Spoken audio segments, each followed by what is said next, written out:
ప్రభు అయిన యేసుక్రీస్తు నామానికి స్తోత్రాలు. అందరికీ ప్రైజ్ ది లార్డ్. ఈ దినం నాడు రోమీయులకు రాసిన పత్రిక 13వ అధ్యాయం 11వ వచనంలో చూసుకుందాం దేవుడి వాక్యము. మరియు మీరు కాలము నెరిగి నిద్ర మేలుకొను వేళ అయినదని తెలుసుకొనుడి. హల్లెలూయా. ఏమైనదని తెలుసుకున్నాను మీరు కాలమును ఎరగాలి. ఏ కాలము ఏమిటి, ఎలా సమీపిస్తుంది అని ఎరగాలి అని దేవుడు వాక్యం బోధిస్తుంది. ఈ కాలము అనగా ఏమిటి కదా, ఎందుకు ఎరుగుమని అంటున్నాడు. కాలమును ఎరిగి మీరు నిద్ర మేలుకునాలి అంటే నిద్రపోతున్నామా క్రైస్తవులము? ఎలా ఉంటున్నాము? నిద్ర మేలుకునే వేళ అయినది. ఎలానట? నిద్ర మేలుకొను వేళ అయినది అంటే నిద్రపోతున్నాం అన్నట్లే కదా మనము. కాబట్టి నిద్ర మేలుకొనాలి. ఎలా మేలుకొనాలని అంటే కాలమును గమనించాలి. కాలమును గమనించి మనం నిద్ర మేలుకొని వారమై ఉండాలి. ఎందుకు మేలుకొనాలి అని అంటే, అలాగు చేయుడి మనము విశ్వాసులమైనప్పటికంటే ఇప్పుడు రక్షణ మనకు మరి సమీపముగా ఉన్నది. హల్లెలూయా. మనం విశ్వాసులుగా ఉన్న దానికంటే ఇప్పుడు మరి రక్షణ మనకు ఎలా ఉందంటే దగ్గరగా ఉంది, సమీపముగా ఉంది అన్నట్లు, మన ప్రక్కనే ఉంది, మన ముందే ఉంది అన్నట్లు, అంత సమీపముగా రక్షణ సమీపించింది. అనగా ఏమిటి అనగా దేవుడు వాక్యంను చూసుకుందాం. కాలము అనగా ఏమిటంటే యేసుక్రీస్తుల వారు రాకడ గురించి సూచిస్తున్నది. కాలమును నిద్ర మేలుకోవడం అనగా మనము సిద్ధపాటు కలిగి వెలుగు సంబంధమై బ్రతకాలని సూచిస్తున్నది. ఎప్పుడైనాను సరే ఇప్పుడు విశ్వసిస్తున్నాం మనము, కానీ మనకు రక్షణ క్రీస్తు యేసునందు మీరు అంతము మట్టుకు సహించిన వారి రక్షణ పొందులన్నాడు దేవుడు. ప్రతి విషయంను సహించి సమీపించిన ఆ రక్షణను పొందుకున్నటకు, ఆ రక్షణను స్వీకరించుటకు, ఆ రక్షణకు హక్కుదారులమవుటకు, వారసులమవుటకు మనము ఎలా ఉండాలి అని అంటే, ఇప్పుడు ఎలా ఉండాలని అంటున్నాడు అంటే మరి సమీపంగా ఉన్నది కాబట్టి మనం ఎప్పుడు రక్షణకు సిద్ధంగా ఉండాలని ఇక్కడ దేవుడు వాక్యం బోధిస్తున్నది. మనం అదే విధంగా చూసుకున్నట్లయితే ఆధ్యాత్మికంగా చూస్తే లోకం ఎలా ఉంది? చీకటిమయమై ఉంది లోకం కదా. ఆధ్యాత్మిక విషయంలో చూస్తే లోకం అంతా చీకటి కదా. చీకటి జీవితాలు కలిగి చాలా మంది బ్రతుకుతున్నారు.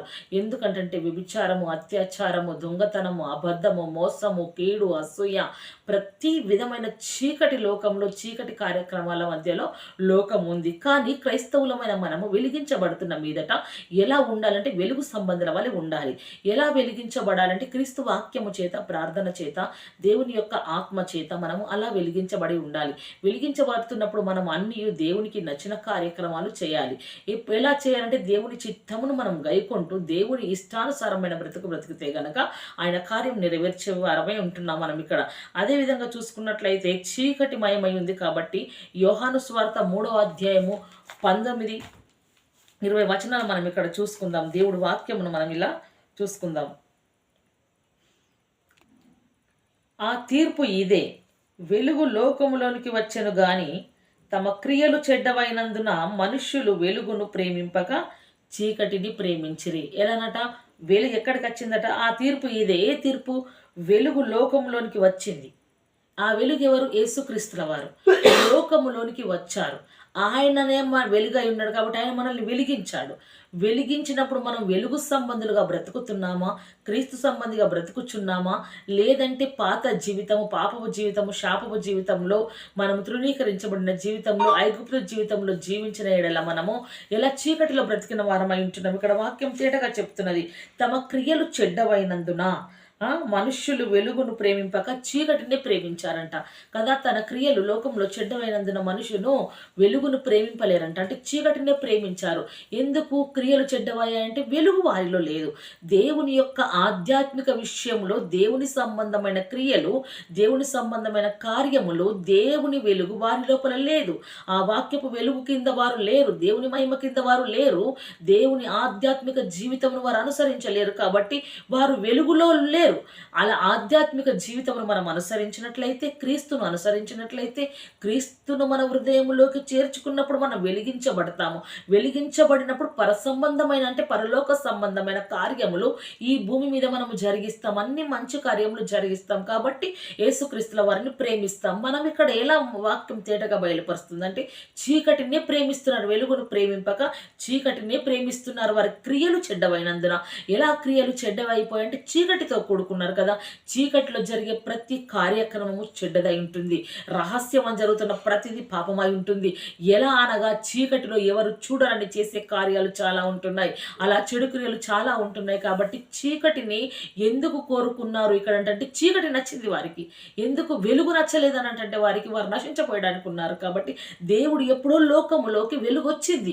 యేసుక్రీస్తుల వారు వెలుగు వచ్చాడు మనల్ని వెలిగించుటకు, పాపము నుంచి విడిపించి, శాపము నుంచి విడిపించి, ప్రతి చీకటి కార్యక్రమాల నుంచి విడిపించి వెలుగు సంబంధులుగా మార్చుటకు క్షమాభిక్ష పెట్టాడు ఆయన. మనకు క్షమాభిక్ష పెట్టిన క్రీస్తును మనము ధరించుకొని వెలిగించబడాలి. వెలిగించబడి లోకములంతటిని మనం వెలిగించాలి. కానీ మనమే చీకటి క్రియలలో ఉంటే లోకమును వెలిగించేది ఎవరు? నిన్న ఆయన వెలిగించెళ్ళాడు నీవు వెలగాలి అని. మరి మన క్రియ ఎలా ఉంది?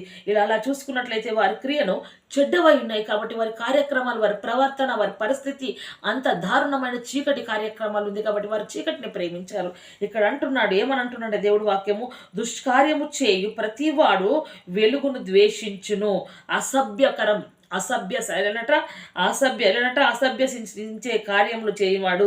దుష్కార్యములనగా అసభ్యకరమైన కార్యములు అంటే పనికి రావి, చూడనివి, ఓర్వదగినవి కావు, అసహించుకునే అటువంటి కార్యములు చేసిన వాడు ప్రతివాడు వెలుగును ద్వేషించునట.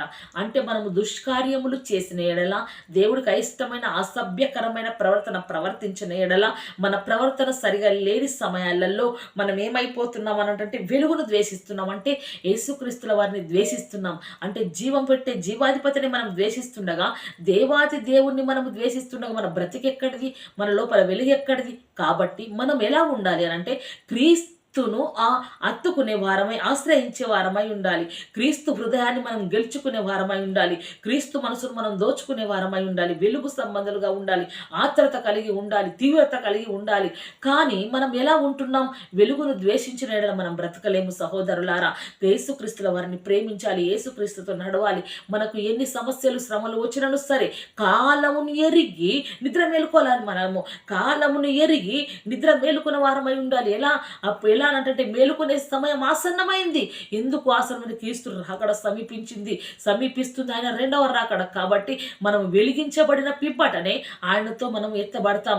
మనము ఆయన వెలుగును ద్వేషించిన ఎడల మనము చీకటితో ఉన్న వారం నరకంలోకి వెళ్ళగల వారం, విడవబడిన వారం అవుతాం. కాబట్టి జాగ్రత్తగా గమనించాలి. అంటాడు, తన క్రియలు దుష్క్రియలుగా కనబడినట్లు వెలుగునొద్దకు రారు. ఎలానంట? తమ క్రియలు దుష్క్రియలుగా కనబడకుండునట్లు వాళ్ళు రారు. వారి క్రియలు ఎలా కనబడుతున్నాయి? వెలుగులోకి వస్తే వెలుగులోకి తీసుకొచ్చినది దాంట్లో మనము కొన్ని చిన్నగా ఉదాహరణ తీసుకుందాం. బియ్యం గింజను చీకట్లో ఏరితే బియ్యంలో ఉన్న ఏమున్నది కనబడదు. వెలుగులోకి తీసుకురా, అందులో ఉన్నాయన్నీ మనకు కనబడతాయి. బియ్యము వేరు, అక్కడ మెరుగలు వేరు, రాళ్ళు వేరు, లక్కలు వేరు, అన్ని రకాల కనబడతాయి కదా. అదే వారు వెలుగులోకి రాకుండా ఉన్నారంట. ఎలా? ఎందుకని? కనబడుతాయి దృష్టిలో, కనబడకుండా వాళ్ళు రాలేరు. అంటే వెలుగులోకి వస్తే కనబడతాయి, అవి తొలగించబడతాయి. కాబట్టి వాళ్ళు రాలేకపోవచ్చున్నారు అని ఇక్కడ దేవుడు వాక్యం సెలవిస్తుంది. అదే విధంగా మనం ఇక్కడ చూసుకున్నట్లయితే, అయితే విశ్వాసులు వెలుగు సంతానమై ఉన్నారు. హల్లెలూయా. ఎలానట? మనం వెలుగు సంతానమై ఉన్నాం. కాబట్టి ఎలా ఉంటుంది? ఇక్కడ మత్తయి సువార్త 5:14 చూసుకుందాం. వెలుగు సంబంధమైన మనం ఎలా ఉన్నామో చూసుకుందాం. మీరు లోకమునకు వెలుగై ఉన్నారు, కొండ మీద నుండి పట్టణము మరుగై ఉండనేరదు. హల్లెలూయా. మనం ఏమై ఉంటున్నాం? లోకము కట వెలుగై ఉన్నామంట. యేసుక్రీస్తుల వారు మనల్ని వెలిగించారు. కాబట్టి లోకమంతయు మనము వెలిగించనై ఉండాలి. చీకటి బ్రతుకుల దగ్గరికి వెళ్ళాలి. ఇదిగో రండి, మమ్మల్ని వెలిగించిన దేవుడు మిమ్మల్ని వెలిగిస్తాడు, రండి అనాలి. శ్రమలో ఉన్న వారి దగ్గరికి వెళ్ళాలి. మమ్మల్ని విడిపించిన వెలుగు మిమ్మల్ని విడిపిస్తుంది అని చెప్పాలి. ఇబ్బందుల ఇరుకులలో ఉన్న వారిని, ఒంటరైన వారిని, వేదన కలిగిన వారిని, రోగి అయిన వారిని, అనేకమైన శాప పాపపు కట్ల మధ్య బ్రతుకుచున్న వారి దగ్గరికి వెళ్ళి రండి, మమ్మల్ని వెలిగించిన దేవుడు మిమ్మల్ని వెలిగిస్తాడు. మీ కట్ల కూడా తెంపుటకు ఆయన సామర్థ్యుడు, శక్తిమంతుడు. ఆయన ప్రతి వారిని క్షమిస్తాడు. ప్రతి వారి కొరకు ఆయన రక్తము కార్చాడు. అందరి కొరకే లోకంలోకి వచ్చి వెలిగింపబడ్డాడని మనము చెప్పనై ఉండాలి. ఎలా ఉన్నామట? వెలుగు సంబంధమైన వారము అలా ఉన్నాం. కాబట్టి ఎక్కడుంది? అలా వెలుగులో వెలుగుతుంటే ఎక్కడొస్తాడు దేవుడు అంటే, కొండ మీద నుండి పట్టణమును మరుగై ఉండనేరదు. హల్లెలూయా. కొండ మీద ఉన్న పట్టణము ఎవరికన్నా మరుగైతుందా అంటే, మనం ఎక్కడున్నాం? వెలుగు సంబంధమైన వారము. ఉన్నత స్థితిలో దేవుడు ఉంచాడు మనల్ని. ఉన్నత స్థితిలో దేవుడు మనల్ని ఉంచుతుండగా మనం మరుగైతామా? ఎవరికన్నా మరుగైతామా? వెలిగించబడుతున్నాము. క్రీస్తు మనలో వెలుగుతున్నాడు, క్రీస్తు మనలో నిలిచి ఉన్నాడు. కాబట్టి మనం ప్రతి వారికి వెలిగిచ్చే వారిగా కనబడేటట్టు దేవుడు చేస్తాడు. ఎక్కడ ఉంచుతాడో తెలుసా? కొండ మీద ఉంచుతాడు మనల్ని.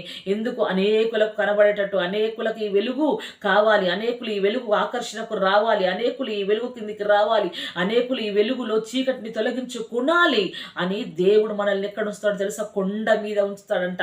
కొండ మీద పట్టణం మరుగై ఉండదు, మనల్ని కూడా దేవుడు మరుగు చేయడు. యోహాను సువార్త 12:36 చూసుకున్నట్లయితే, మీరు వెలుగు సంబంధులైనట్లు, హల్లెలూయా, అంటే వెలుగు సంబంధులు అంటే వెలుగునకు కుమారులైనట్లు, అంటే యేసుక్రీస్తుల వారికి మనము కుమారులైనట్లు మీకు వెలుగకుండానట. ఎలానట? మీకు వెలుగు కుండగానే ఎలానట? వెలుగుకుండగానే మీకు వెలుగుండగానే వెలుగునందు విశ్వాసం ఉంచుడి. హల్లెలూయా. మనకి ఏముండగనట? క్రీస్తు యేసు మనలో ఉన్నప్పుడే విశ్వాసం ఉంచాలి అని చెప్తున్నారు. మనం వెలిగించబడుతున్నప్పుడే విశ్వాసం ఉంచాలని వారితో చెప్పాను అంటున్నాడు కదా. అని అంటాడు. ఎఫెసీ 5:8 చూసుకున్నట్లయితే, మీరు పూర్వమందు చీకటి అయి ఉంటిరి. హల్లెలూయా. ఎలా ఉన్నాం? పూర్వమందు మనము బహు చీకటిలో ఉన్నాం, చీకటి కార్యక్రమాల్లో ఉన్నాం, పాపంలో, శాపంలో కదా. అనేక విధముల అబద్ధము, అసూయ, కీడు, మోసకరము, అపవిత్రత, ఎన్నో రకాలుగా మన జీవితం అంతా చీకటితో కూడింది. అయినను సరే యేసుక్రీస్తుల వారు లోకంలోకి వచ్చి అందరినీ మనల్ని ప్రేమించి తన వెలుగు కిందికి తన వెలుగులోకి మనల్ని నడిపించిన మనం ఎలా ఉండాలంటే క్రీస్తును ప్రజలకు చూపించేవారుగా, క్రీస్తును మనము ప్రకటించే వారిగా ఉండాలి. ఇప్పుడైతే ప్రభువునందు వెలుగై ఉన్నారు. హల్లెలూయా. పూర్వము చీకట్లో ఉన్నారు మీరు, ఇప్పుడైతే ప్రభువునందు వెలుగై ఉన్నారు. హల్లెలూయా. ఎలా? ఎవరి మీద వెలుగై ఉన్నారు? భర్త దగ్గరన, భార్య దగ్గరన, అత్తమామ దగ్గరన, తల్లిదండ్రులు సంపాదించిన ఆస్తి దగ్గరన, నీవు చేస్తున్న ఉద్యోగ విషయంలో వెలిగింపబడుతున్నవా? కాదు. యేసుక్రీస్తు వలన నీవు వెలుగు సంబంధివయ్యావు. యేసుక్రీస్తు వలన నువ్వు వెలిగించబడుతున్నావు. దేవుడు వారిని ప్రవర్తించాలని కోరాడు. ఎలానో తెలుసా? అలా వెలుగుగా ఉండాలని, ప్రవర్తించాలని ప్రజల్ని కోరడమే కాదు, ఇలా దేవుడు వాక్యం సెలవిస్తుంది. ఏమని సెలవిస్తుంది అంటే, ఆయన ఏమని చెప్పాడు అనంటే, చెప్పినది మొదలుకొని దేవుడు వారిని ప్రవర్తించాలని చెప్పినది. ఇలానే పౌలు గాని ఇతర రాయబారులకు గాని క్రీస్తు రెండవ రాకడ ఎప్పుడో తెలియదు. హల్లెలూయా. ఎవరికి తెలియదు? క్రీస్తు రెండవ రాకడ తెలియదు. పౌలు చాలా ఆశతో దానికోసము ఎదురు చూస్తున్నాడు. దేని కొరకు? యేసుక్రీస్తు వారి రెండవ రాకడ కొరకు అపోస్తలుడైన పౌలు ఎదురు చూస్తున్నాడు. ఎప్పుడో తెలియదు. పౌలు చాలా ఆశతో ఉన్నాడు కాబట్టి తెలియదు. కాబట్టి తనలాగా విశ్వాసులంతా ఆయన కొరకు ఎదురు చూడాలని, ఆసక్తితో ఎదురు చూడాలని పౌలు యొక్క కోరిక ఉంటుంది. నేను ఎలా రెండవ రాకడ కొరకు క్రీస్తును చూడాలి, క్రీస్తును మహిమపరచాలి, క్రీస్తుతో కలిసి ఉండాలి, తండ్రిని ముఖాముఖిగా చూడాలని ఆశ ఎంత పౌలు పాడుతున్నాడో, ఆ పౌలు గారికి ఉన్న ఆశ ఇతర విశ్వాసులందరికీ ఉండాలని క్షేమకరముగా యథార్థంగా పలుకుతున్నాడు, ఆశపడుతున్నారు. ఎవరంటే అపోస్తులైనటువంటి పౌలు గారి ఇలా చూస్తున్నాడు అన్నట్లు. అప్పుడు కోరుతున్నాడు, అన్ని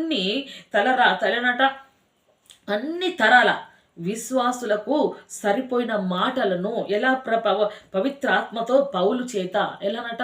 అన్ని తరాలకు కావలసిన విశ్వాసులందరికీ ఆ మాటలను పవిత్ర ఆత్మ పౌలు చేత అందరికీ పలికించాడు. ఎవరికి? పరిశుద్ధాత్మ మనందరికీ పలికించాడు. ఇలా పలికించినప్పుడు మనం ఇక్కడ చూసుకుంటాం మత్తయి సువార్త 24:24-36 అయితే ఆ దినమును గూర్చి, ఆ గడియను గూర్చి, ఇది ఎలా అనంటే క్రీస్తు రెండవ రాకడ గురించి మాట్లాడుకున్నాం. కొన్ని విషయాలు మనం చూసుకుందాం అక్కడ. గూర్చి, ఆ గడియను గూర్చి తండ్రి మాత్రమే ఎరుగును గాని ఏ మనుషుడైనను, పరలోకమందరి దూతలైనను, కుమారుడైనను ఎరగడు. ఎలానట? ఆశతో ఎదురు చూస్తున్నారు పౌలు గారు. అందరు చూడాలనుకుంటున్నారు. కానీ ఆ రాకడ ఎలా ఉందంటే దొంగ వచ్చినట్లు ఉంది. మనకు తెలుసు కదా. కానీ పరలోకమందు దూతలకు తెలియదు, కుమారుడికి తెలియదు, తండ్రికి ఒక్కడికి మాత్రమే తెలుసు. యేసుక్రీస్తుల వారికి కూడా తెలియదు అన్నట్లు.